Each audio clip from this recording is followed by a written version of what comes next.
بسم اللہ الرحمن الرحیم۔ السلام علیکم ورحمۃ اللہ وبرکاتہ۔ حج کے واجب ہونے اور اس کی فضیلت کا بیان۔ سیدنا عبداللہ بن عباس رضی اللہ عنہ کہتے ہیں کہ میرے بھائی فضل رسول اللہ صلی اللہ علیہ وآلہ وسلم کے ہم رکاب تھے کہ قبیلہ حجم کی ایک عورت آئی تو فضل اس کی طرف دیکھنے لگے اور وہ فضل کی طرف دیکھنے لگی تو نبی صلی اللہ علیہ وآلہ وسلم نے فضل کا منہ دوسری طرف پھیر دیا۔ اس عورت نے کہا کہ یا رسول اللہ تعالیٰ کے فرض نے جو ادائے حج کے سلسلے میں اس کے بندوں پر ہے، میرے بوڑھے اور ضعیف باپ کو پا لیا ہے اور وہ سواری پر نہیں جم سکتے، پس کیا میں ان کی طرف سے حج کر لوں؟ آپ صلی اللہ علیہ وآلہ وسلم نے فرمایا ہاں کر لے، اور یہ واقعہ حجۃ الوداع میں ہوا تھا۔ حج مبرور کی فضیلت کا بیان۔ ام المومنین عائشہ صدیقہ رضی اللہ عنہا سے روایت ہے کہ انہوں نے پوچھا کہ یا رسول اللہ، ہم جہاد کو بہت بڑی عبادت سمجھتے ہیں، پس کیا ہم لوگ جہاد نہ کریں؟ تو آپ صلی اللہ علیہ وآلہ وسلم نے فرمایا نہیں، بلکہ عمدہ جہاد حج مبرور ہے۔ سیدنا ابو ہریرہ رضی اللہ عنہ کہتے ہیں کہ میں نے رسول اللہ صلی اللہ علیہ وآلہ وسلم کو یہ فرماتے ہوئے سنا کہ جو شخص اللہ کے لیے حج کرے پھر حج کے دوران کوئی فحش بات نہ کرے اور نہ گناہ کرے تو حج کر کے اس طرح بے گناہ واپس لوٹے گا گویا کہ آج ہی اس کی ماں نے اسے بے گناہ اور معصوم جنا ہے۔ نبی صلی اللہ علیہ وآلہ وسلم کا شجرہ کے راستے سے حج کے لیے جانا ثابت ہے۔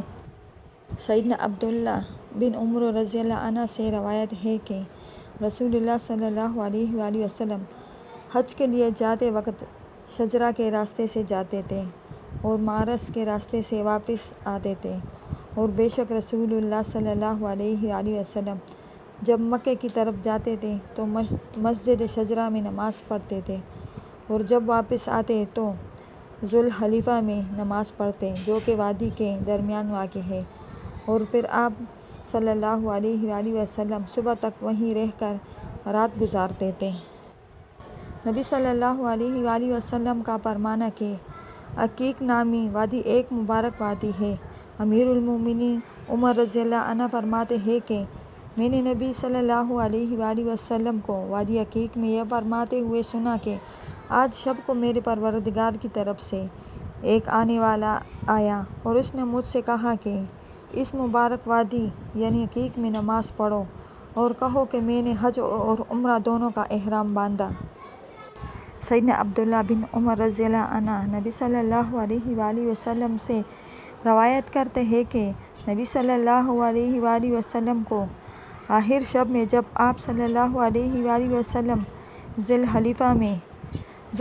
میں تھے اور وادی عقیق میں یہ خواب دکھایا گیا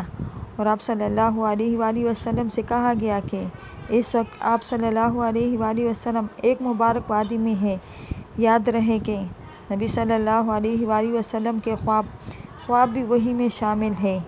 اگر کپڑوں میں خوشبو لگی ہوئی ہو تو احرام باندھنے سے پہلے ان کو 3 مرتبہ دھونا چاہیے۔ اللہ تعالیٰ ہمیں اور آپ سب مسلمانوں کو عمرہ اور حج کرنے کی سعادت نصیب فرمائے، آمین۔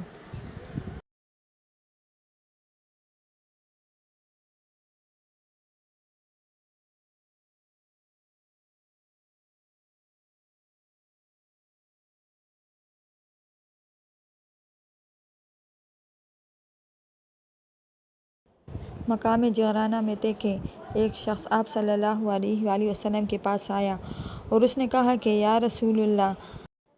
آپ اس شخص کے بارے میں کیا حکم دیتے ہیں جس نے عمرے کا احرام باندھا ہو حالانکہ وہ خوشبو سے تر ہو؟ تو نبی صلی اللہ علیہ وآلہ وسلم نے کچھ دیر سکوت فرمایا، پھر آپ صلی اللہ علیہ وآلہ وسلم پر وحی نازل ہونے لگی تو سیدنا عمر رضی اللہ عنہ نے یغلی رضی اللہ عنہ کی طرف اشارے اشارہ کیا تو وہ آئے، اور اس وقت رسول اللہ صلی اللہ علیہ وآلہ وسلم کے اوپر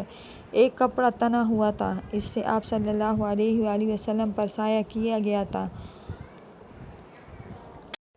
تو یغلی رضی اللہ عنہ نے اپنا سر اس کپڑے کے اندر ڈالا